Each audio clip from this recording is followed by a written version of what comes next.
Vamos invocar o Espírito Santo de Deus para que ele venha entrar no nosso coração, no nosso corpo, na nossa alma e permanecer conosco. Ó Espírito Santo de Deus, nós te pedimos a tua presença dentro do nosso coração, dentro do nosso corpo, dentro da nossa alma. Fazei do nosso corpo o seu templo, ó Deus eterno e maravilhoso. Fazei do nosso corpo a sua morada, como tu prometeste no Evangelho de João. Tu e o Pai fariam moradas no nosso coração. Nós te agradecemos, ó Espírito Santo de Deus, a tua presença. Presença de sabedoria, presença de luz, presença de inteligência, de perspicácia. Nós te agradecemos, ó Espírito Santo de Deus, e te pedimos, nos enche de sabedoria, nos enche de luz, para que nós possamos tomar decisões corretas, certas, direcionadas para o nosso bem e para o bem das pessoas que nos cercam. Ó Espírito Santo de Deus, ilumina o nosso caminho, para que a gente saiba onde caminhar, segundo a vontade do nosso Deus. Nós te agradecemos no nome do Senhor Jesus. Os que creem, digam amém. Glória a Deus. Vamos agora todos invocar a presença do Senhor Jesus. Digam todos comigo. Senhor Jesus, tu prometeste que quando 2 ou mais pessoas se reunissem no teu nome, tu estarias no meio delas. Nós declaramos que estamos reunidos aqui agora no teu santo nome. Vem cumprir a tua promessa, Senhor Jesus. Sintamos a presença do Senhor Jesus agora real aqui ao nosso lado, junto conosco. E aproveitemos essa presença para nós declararmos que Ele é o nosso único Deus. Todos digam comigo: Senhor Jesus, tu és o único Senhor, o nosso Salvador, o nosso Redentor. Tu és o Filho de Deus vivo. Nós te recebemos no nosso coração como o nosso único Senhor e Deus. Aproveitemos agora para pedir perdão a Ele. Vamos confessar primeiro os nossos pecados. E digamos todos juntos: Senhor Jesus, nós te confessamos todos os nossos erros, todos os nossos pecados, as nossas transgressões, todas as ofensas que lhe fizemos. E lhe pedimos perdão por todas elas, Senhor. Pelos pecados, por pensamentos, por palavras, por obras, por omissões. Nós te pedimos perdão, Senhor. Sintamos agora o perdão de Deus. O mais importante é a gente crer nesse perdão, é a gente sentir esse perdão, sentir que nós estamos justificados pelo sangue de Jesus e pela morte de Jesus. Sintamos esse perdão agora e abramos o nosso coração para que ele seja purificado. E vamos pedir ao Senhor Jesus agora: entra no nosso coração, sonda o nosso interior e vê se ainda existe alguma coisa, ó Senhor Jesus, que ainda te ofenda, alguma coisa que seja contrária à sua vontade. Arranca do nosso coração, Senhor, e faz-os trilhar, Senhor, pelo caminho da verdade, pelo caminho da luz e da paz. Nós te pedimos no santo nome do Senhor Jesus. Todos que creem digam amém. Glória a Deus. Vamos meditar hoje num assunto que começa por uma historinha que todos nós conhecemos desde criança, que é a historinha de Caim e Abel, né? Todo mundo conhece que Eva e Adão tiveram 2 filhos, quer dizer, 2 filhos que a Bíblia registra, porque eles tiveram milhares de filhos, né? Mas a Bíblia registra o Abel e o Caim. Então, nós sabemos que o Abel era bonzinho, isso é o que passam para nós, e o Caim era mau. E por isso, quando os dois trouxeram a Deus as suas ofertas, Abel trouxe a primícia do seu rebanho, o melhor que tinha do seu rebanho. E Caim trouxe o que ele tinha na agricultura, porque Abel era pastor e Caim era da agricultura. Aí diz o livro aqui sagrado assim: Abel, por sua vez, trouxe das primícias do seu rebanho e da gordura deste. Aconteceu que Caim trouxe o fruto da terra, uma oferta ao Senhor.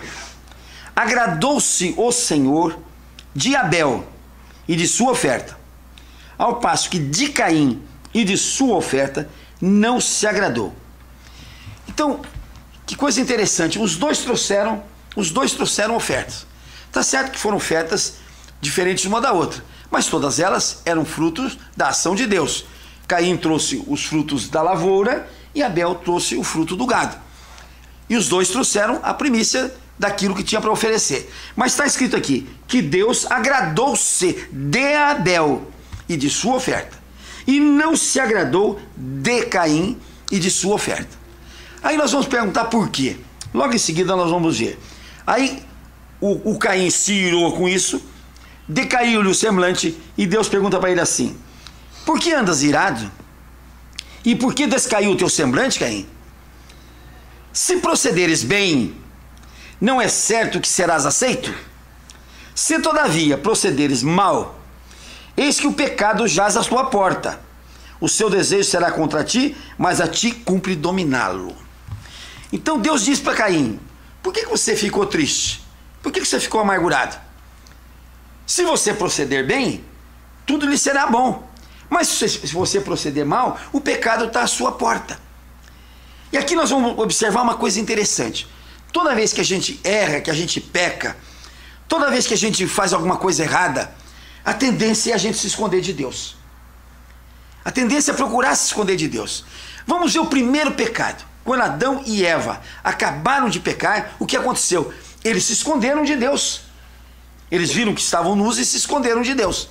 Como se é possível, como se fosse possível, esconder-se de Deus. Mas eles se esconderam.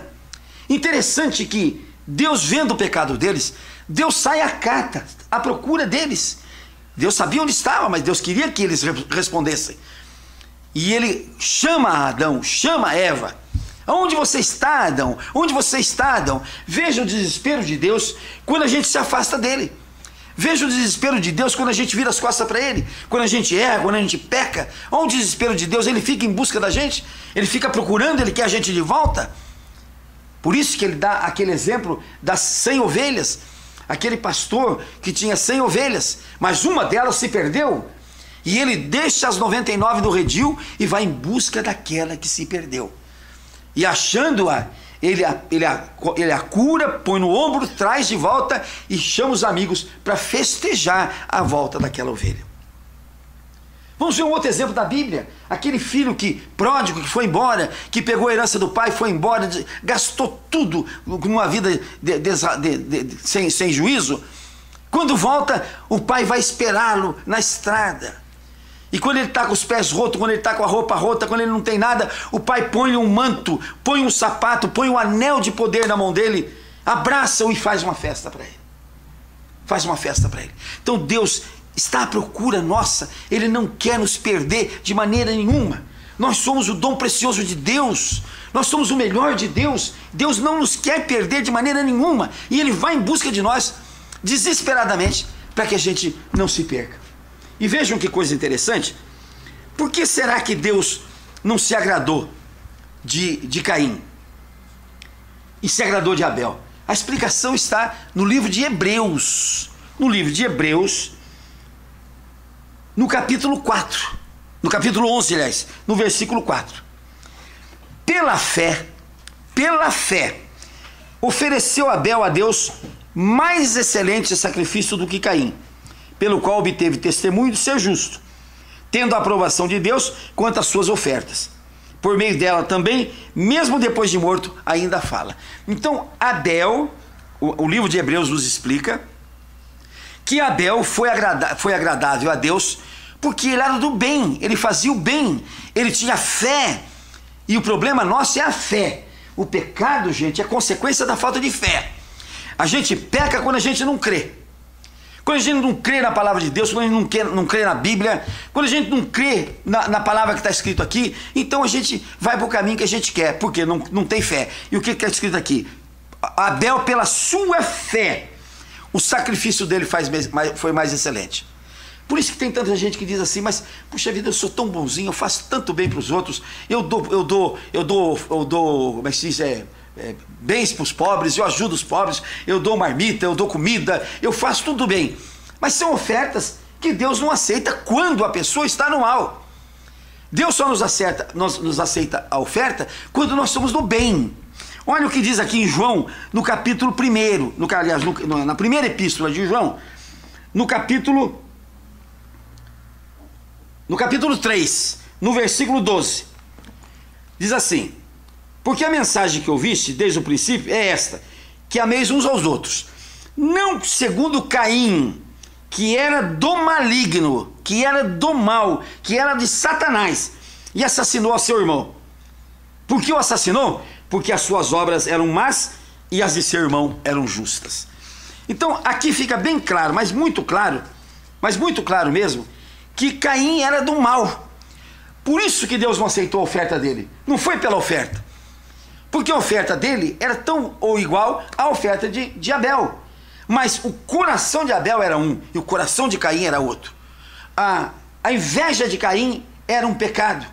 O mal que Caim fazia, que desejava no coração, o mal que ele vivia, isso fez com que Deus não se agradasse de Caim e, portanto, não se agradou da sua oferta. Mas se agradou de Abel, porque Abel era bom. Abel era direito, honesto, decente. Então ele se agradou de Abel e de sua oferta. Por isso que muitas vezes a gente não entende. Por que aquilo que a gente faz de bem, parece que Deus não aceita? Não aceita por quê? Preste bem atenção. A oferta do mal, a oferta daquele que é mal, Deus não aceita. A oferta daquele que é bom, Deus aceita. Agora, como é que a gente vai ser bom diante de um quadro desse que nós vivemos? Aí é que vem a fé. Nós temos de crer que nós temos em Cristo a nossa salvação. Nós vamos estudar a Bíblia e vamos ver o que se diz aqui continuamente a respeito do mal. Peguemos aqui Romanos, a epístola de Paulo aos Romanos, no capítulo 2. Olha o que ele diz assim, olha o que ele diz aqui. Tribulação e angústia virão sobre a alma do homem que faz o mal. Então, quando a pessoa faz o mal, quando a pessoa vive no mal, quando a pessoa trabalha no mal, o que acontece? Vem para ele tribulação, angústia e vem toda sorte de tristeza, de mágoa e de problema na vida dele. Ao contrário, continua aqui. Glória, porém, e honra e paz a todo aquele que pratica o bem. Ao judeu primeiro e depois ao grego. A todos nós. Todo aquele que praticar o bem, todo aquele que praticar o bem, vem para essa pessoa o quê? Vem o bem, vem a glória, vem a honra. Todo aquele que pratica o mal, vem a tristeza, a amargura e a desgraça. Aí a gente pergunta assim, mas como é que explica a passagem da Escritura Sagrada que diz que não existe homem justo, não existe homem sem pecado, não existe homem que não tenha erro, não existe homem que não esteja... Olha o que está escrito em Romanos mesmo, no capítulo seguinte. Não há justo nenhum sequer. Não há quem entenda, não há quem busque a Deus. Todos se extraviaram, a uma se fizeram inúteis. Não há quem faça o bem, não há um sequer. Então o próprio Paulo, repetindo a Bíblia Sagrada, ele diz, não há nenhum justo. Todos os homens são pecadores, todos nós erramos, todos nós pecamos, todos nós transgredimos a lei de Deus, todos nós estamos sujeitos ao erro. Por quê? Porque em redor de nós está o maligno. O maligno está trabalhando em nosso derredor. E nós temos, eu sempre vejo aquela figura do homem, de um lado puxado pelo demônio, do outro lado puxado por Deus, né? Deus puxando para o bem e o demônio puxando para o mal. Mas diz aqui, que não há nenhum homem sequer justo. Mas então qual é a chance que nós temos de que a nossa oferta seja agradável a Deus? Qual é a chance? A diferença está no seguinte. Vejam bem o que diz aqui a Escritura. Está aqui em Isaías, no capítulo 5, no profeta Isaías, no capítulo 5, no versículo 20. Ai daqueles que ao mal chamam bem, e ao bem chamam mal, que fazem da escuridade luz, e da luz escuridade. Põe o amargo por doce, e o doce por amargo. Então veja bem, o erro é inerente a nós. O erro é inerente a nós. Nós estamos sujeitos a erro e temos de viver com erro. É o próprio Paulo, vamos voltar lá em Romanos, o próprio Paulo em Romanos, no capítulo 8, olha o que ele diz aqui. Olha o que ele diz aqui. Porque nem mesmo compreendo o meu próprio modo de agir, pois não faço o que prefiro, e sim o que detesto. Ele continua aqui. Porque eu sei que em mim existe carne, não habita bem nenhum, pois o querer o bem está em mim, mas não o efetuá-lo. Todos nós queremos o bem, mas chega na hora de efetuar, não efetuamos o bem. Então ele diz assim, que ele quer fazer o bem, Mas enquanto ele procura fazer o bem, ele faz o mal, porque o mal prevalece nele. Olha o que ele diz assim: miserável homem que eu sou. Miserável homem que eu sou. Depois dele nos colocar nessa situação, que ele diz: olha, eu quero fazer o bem, mas não consigo fazer, só faço o mal. Dentro de mim está só o mal, porque eu estou enjoado do mal, embora eu queira o bem. Então ele diz: miserável homem que eu sou. Aí ele faz uma pergunta que todo está perguntando: quem me livrará desta situação? Quem me livrará desta situação? Antes de respondermos quem vai nos livrar dessa situação, vamos deixar marcado aqui, vamos ver, voltar àquela expressão de Isaías: ai daquele que ao mal chama bem e ao bem chama mal, que fazem da escuridade luz e da luz escuridade, que põe o amargo por doce e o doce por amargo. O grande problema do pecado é este: no momento que eu erro, eu reconhecendo este erro, eu pedindo perdão a Deus desse erro, eu vou ser justificado, porque Cristo não morreu à toa. Cristo morreu pelos nossos pecados, pelos nossos erros, morreu para nos justificar. Mas há aqueles que ao errar querem justificar. Não, esse mal que eu faço não é mal, é bem. Vamos dar um exemplo claro. A congregação judaica que apoiou, que permitiu agora os rabinos homossexuais, o que ela diz? A Bíblia diz que é um mal, mas ele diz: não, isso é um bem. A Bíblia diz: isso é um pecado grave, é uma abominação. Ele diz: não, isso agora é um avanço. Isso agora que nós permitimos é um avanço. Nós modernizamos a palavra de Deus. Esse é um mal que não tem perdão, não. Esse é um mal que Deus não vai aceitar oferta nenhuma desse rabino homossexual, porque está pervertendo a palavra de Deus. Está fazendo do mal como se fosse um bem. E aquilo que é bem, ele transforma em mal. Vamos ver um outro exemplo de que a pessoa transforma o mal em bem. Por exemplo, o casamento. O casamento é uma coisa organizada por Deus, e Deus disse que o casamento é entre um homem e uma mulher. E Deus disse que o casamento é eterno, que as pessoas têm de viverem juntos sempre e procurarem viver sempre bem. Aí o povo diz assim: não, mas isso é coisa antiga, Hoje não. Hoje a gente vai no cartório, casa, saiu na rua, não gostou da mulher, não acertou, volta no cartório, descasa e está resolvido. Então transforma o bem em mal e querem fazer do mal um bem. Isto Deus não perdoa isto. Deus diz que para ter a vida sexual certa é preciso se casar. Aí o pessoal diz: não, casamento é coisa antiga, isso não funciona mais, isso é bobagem, é se juntar, acabou, se não deu certo, larga e ponto final. Então quando a gente pega o mal e quer fazer do mal um bem, a gente peca de maneira que Deus não perdoa. Quando a gente pega o bem e quer fazer do bem um mal, Deus também não perdoa. Deus quer que a palavra de Deus seja obedecida. Olha o que a gente vai ver em Paulo no capítulo 2 de Romanos. Ele diz assim: os ouvidores da palavra de Deus não têm nenhuma vantagem, os ouvidores, mas sim aqueles que obedecem à palavra de Deus.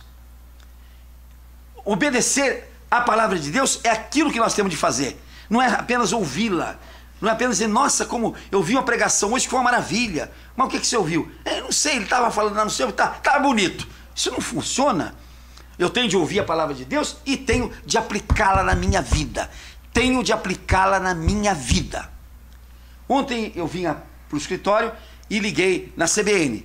E lá vi um psicólogo americano, célebre, dizendo uma coisa importante. Ele disse assim: que esses videogames violentos que a criançada usa, que os jovens usam, eles fazem com que os jovens se tornem mais violentos, agressivos e, vai à frente, frios, calculistas, sem nenhuma espiritualidade. Olha o que ele estava dizendo: o jogo de videogame, esse jogo violento, faz com que os jovens se tornem agressivos, frios, violentos e completamente dissoante da sociedade.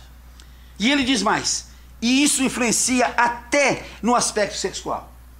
Porque o jovem não é capaz de sair dali, daquele jogo, para buscar uma companhia, para buscar uma companheira, para buscar uma consorte, para poder seguir o normal da vida, que é o namoro, que é o noivado, é o casamento. E como eles não têm tempo para isso, eles só mudam um pouquinho o joguinho e vão nas delícias da porcaria que o videogame põe, ou que a internet põe. E ali eles se satisfazem e voltam de novo para o joguinho para continuar matando. Aquele moço que matou aquelas 78, 80 pessoas lá na Finlândia ou Dinamarca, não me lembro mais onde foi, o depoimento dele diz assim: eu estava jogando videogame, fazia um mês que eu estava treinando no meu videogame, e de repente eu senti uma vontade louca de matar. Eu digo, eu tenho de matar aquele povo, porque eu acho que ele não estava conseguindo matar ali dentro do joguinho. Uma vez eu vi meu neto jogando e escutei a voz dele bravo, 2 horas da manhã: já matei esse homem 5 vezes e ele não morre, né? Quer dizer, olha que angústia, que aflição que isso passa para a pessoa, porque desobedece a palavra de Deus, porque transforma o mal em bem. Ele acha que aquilo é bem, acha que isso está tudo certo. E nós devemos ver que a palavra de Deus é muito certa. E onde está isso na Bíblia? Onde está isso na Bíblia? Eu não marquei aqui, mas vamos achar aqui. É no Isaías mesmo. No Isaías 33. Está aqui, ó. Quem é que vai habitar na casa de Deus? Está escrito aqui: o que tapa ouvidos para não ouvir falar de homicídios, e fecha os olhos para não ver o mal. Este vai habitar na casa do Senhor. Agora, o que faz o demônio? Ele vem e coloca na nossa vista, coloca no nosso ouvido o mal, coloca na nossa vista o mal, para que a gente infrinja essa determinação da Bíblia. Quer dizer, agora eles descobriram que o videogame faz mal, mas a Bíblia já sabia há muitos anos. Há 4.000 anos atrás já estava escrito aqui que nós devemos tapar os nossos ouvidos às más notícias e devemos tapar os nossos olhos para não ver o mal. E quem disser para mim que aquela mortandade do videogame, que aquela luta, que aquela destruição, que aquilo tudo que o videogame ensina, que aquilo é bem, ele está transformando o mal em bem. E a Bíblia diz: ai daqueles que assim procedem. Ai daqueles que assim procedem. Aí voltemos a Paulo, quando ele diz assim: quem me livrará desta desgraça? Quem me livrará desse pecado? Quem me livrará desse mal? Ele mesmo responde no capítulo 7, no versículo 25: graças a Deus por Jesus Cristo, nosso Senhor. Então, quem vai nos livrar de todo este mal, quem vai nos livrar de tudo isso, chama-se o Senhor Jesus. É Ele que detém o poder de nos perdoar os pecados quando nós chegamos a Ele para pedir perdão. Essa madrugada eu acordei e comecei a meditar em várias coisas. E aí, esse texto me veio na cabeça. Eu digo, mas por que Caim foi tão marcado por Deus? Tanto que Deus depois dá uma praga em cima dele e sobre toda a descendência dele. Por que foi? Porque ele era mau. Porque ele era mau. Ele era mau e gostava do mal, e transformava o bem em mal, e transformava o mal em bem. Ele invertia tudo. Aí você vai ver a vida de Davi, do rei Davi. Ô vidinha cheia de problema, cheia de pecado, cheia de erro, vidinha cheia de agressões, vidinha cheia de ofensa a Deus. E Deus diz: Davi é um homem segundo o meu coração. Eu digo, mas que coisa gozada, não é? Que coisa gozada, um homem tão pecador, tão cheio de injustiça que ele fez, e ele era um homem segundo o coração de Deus. Mas aí a gente vai ver por quê. Porque Davi, ele reconhecia o erro dele. Ele reconhecia o erro dele. Ele se prostrava diante do Senhor: Senhor, eu errei, eu fiz mal, eu quis transformar o mal em bem, eu quis transformar o bem em mal, eu errei, eu te peço perdão, Senhor. Ele passava horas e horas jogado no chão, chorando o seu pecado, o seu erro. A diferença é esta: o empedernido, aquele que é duro de coração, aquele que não quer buscar o perdão de Deus, esse não será perdoado e a vida dele será um transtorno, como foi a vida de Caim e como foi a vida de todos aqueles que fizeram mal. Agora, um homem como Davi, que fez tanto mal, mas se arrependeu, se jogou diante do Senhor, pediu a ele perdão, pediu forças para não pecar mais. Senhor, me dá forças para que eu não peque mais, para que eu não erre mais, Senhor. Abre os teus caminhos para mim, me mostra, Senhor, o que eu tenho de fazer. Então a gente vê que Deus, quando vê uma pessoa que tem o coração aberto para Ele, que pede perdão, que chega para Ele, que diz, por exemplo, por que Adão foi posto fora do paraíso? Porque ele terminou de pecar, Deus correu atrás dele. Deus correu atrás de Adão. Adão, o que você fez? Mas não fui eu, quem fez foi a mulher que o Senhor me deu, ainda botou o dedo no nariz de Deus, né? A mulher que o Senhor me deu, viu? Se o Senhor não tivesse dado essa mulher, eu não tinha pecado. Olha só a cabeça dele. Em vez de se prostrar no chão e dizer, Senhor, eu errei, eu desobedeci, Senhor, me perdoa, Senhor. Nós estávamos no paraíso até hoje. Mas aquele infeliz do Adão foi e ergueu o nariz contra Deus e ainda criticou Deus. Eu sempre brinco dizendo assim, Deus teve de caprichar muito em Eva. Porque não tem na Bíblia que Deus perguntou, Adão, vem cá, eu vou escrever aqui, o que você quer? Você quer uma mulher alta ou baixa? Você quer uma mulher gorda ou magra? Você quer uma preta ou branca? Você quer uma loira ou morena? Você quer que é de olhos claros? Que jeito você quer, mulher? Né? Ele não perguntou, e ele fez Eva e entregou para Adão. Tá certo que Adão não tinha ponto de comparação, né? Então ele não podia comparar Eva com nenhuma outra, porque não existia outra para comparar. Mas, de qualquer forma, está escrito que Adão se agradou de Eva. Tanto se agradou que a Escritura não fala, mas foi perto de 200 filhos que os dois tiveram, né? Para poder encher o mundo, para poder encher a terra. Bom, então o Adão, em vez dele fazer como Davi, se jogar no chão, pedir perdão a Deus, ele procurou se justificar. Não, Senhor, não fui eu, foi a minha mulher, aquela mulher que o Senhor me entregou, né? Quando ele chegou para Eva, a Eva, em vez de se jogar no chão e pedir perdão, não fui eu, Senhor, foi a serpente. A serpente foi que me enganou, né? Os dois podiam ter se jogado, os dois podiam ter pedido perdão a Deus, e Deus teria perdoado, como perdoou Davi de todos os seus pecados, a ponto de não querer fazer mal para Salomão, que no fim da sua vida pecou horrivelmente, e ele dizia, Salomão, eu só não te castigo em honra ao meu filho Davi, que foi fiel a vida inteira, que viveu a vida inteira da fidelidade. Deus quer essa fidelidade. Agora, como é que João nos ensina? João, eu sempre digo que nós devemos seguir aquilo que João fala. Porque João é uma pessoa tão espiritualizada, que ele sentiu realmente a vontade de Cristo, diretamente de Cristo, junto com Cristo. Foi o que esteve mais perto de Cristo. E foi por isso que foi o único apóstolo que não foi martirizado. Foi o apóstolo que morreu o último, o mais tarde de todos. Foi aquele apóstolo que Jesus deu muita vantagem para ele mesmo. Olha o que diz aqui João. Na sua primeira epístola, no capítulo 2, filhinhos meus, olha como ele fala com a gente, com amor, filhinhos meus, estas coisas vos escrevo, para que não pequeis.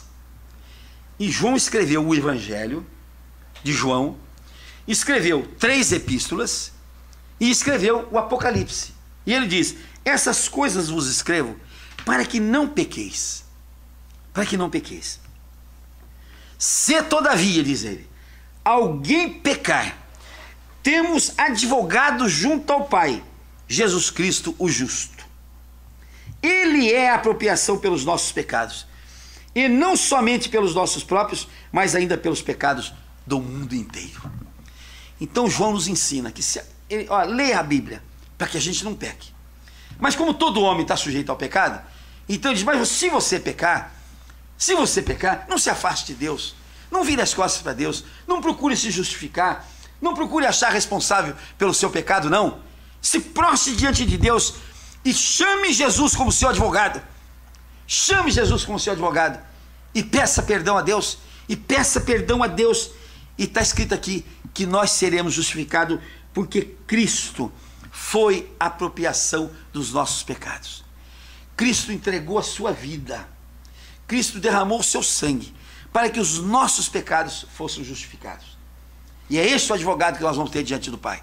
Quando nós chegarmos diante de Cristo e dissermos, Jesus, eu pequei, eu errei, quero me prostrar diante do Pai, quero pedir perdão, o Senhor é meu advogado. Jesus vai advogar a nossa causa, vai dizer: Pai, eu morri por ele, Pai. Pai, eu morri por ele, eu derramei meu sangue por ele, Pai. Ele errou, tá certo, mas eu paguei, tá pago, meu Pai, tá pago. E quando Jesus diz: eu paguei, o Pai aceita o pagamento de Cristo. Se for lá algum santo querer pagar, Deus não aceita pagamento de santo nenhum. E nenhum santo quer pagar a conta de ninguém. Essa é a verdade. Cristo quis pagar a nossa conta. E Ele está lá junto ao Pai para pagar todos os nossos erros. Nós temos de ser humildes. Temos de voltar a nossa cabeça para Deus, pedir perdão dos nossos erros, dos nossos pecados. E aí as nossas ofertas serão aceitas diante do nosso Criador. Quem crê, diga amém. Glória a Deus. Vamos fazer a nossa oração agora, para que Deus nos dê bastante fé,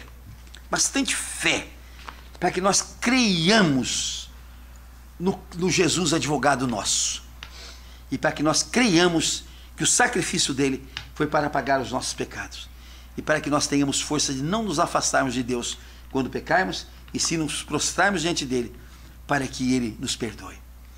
Ó Deus Todo-Poderoso, nesse momento, Senhor, nós te pedimos fé, Senhor, muita fé, para que entendamos, Senhor, o teu sacrifício na cruz, para que entendamos a tua entrega da tua vida por nós, o teu derramamento de sangue por nós, para que entendamos, Senhor, que tu fizeste isso para nos livrar dos nossos pecados e dos nossos erros. Não nos deixe, Senhor, fazer o mal do bem e o bem pelo mal. Não nos deixe, Senhor, transformar o doce em salgado e o salgado em doce. Não nos deixe, Senhor, viver uma vida completamente contrária à sua vontade e aos seus desígnios, Senhor. Nos ajuda, Senhor, toda vez que errarmos, não voltarmos as costas a Ti, Senhor, mas nos prostrarmos diante de Ti e pedir perdão dos nossos pecados e chamando para nos defender aquele que é o nosso advogado, o Senhor Jesus. Os que creem, digam amém. Glória a Deus. Vamos orar ao Pai Nosso agora. Pai nosso que estais no céu, santificado seja o Teu nome. Venha a nós o Teu reino. Seja feita a Tua vontade, assim na terra como nos céus. O pão nosso de cada dia nos dai hoje, e perdoa as nossas dívidas, assim como nós perdoamos aos nossos devedores, e não nos deixes cair em tentação, e nos livra, Senhor, de todo mal, porque Teu, Senhor, só Teu, é o poder, o reino, a honra e a glória, para todo sempre. Amém. Vamos aplaudir o Senhor Jesus? Pega o azeite lá para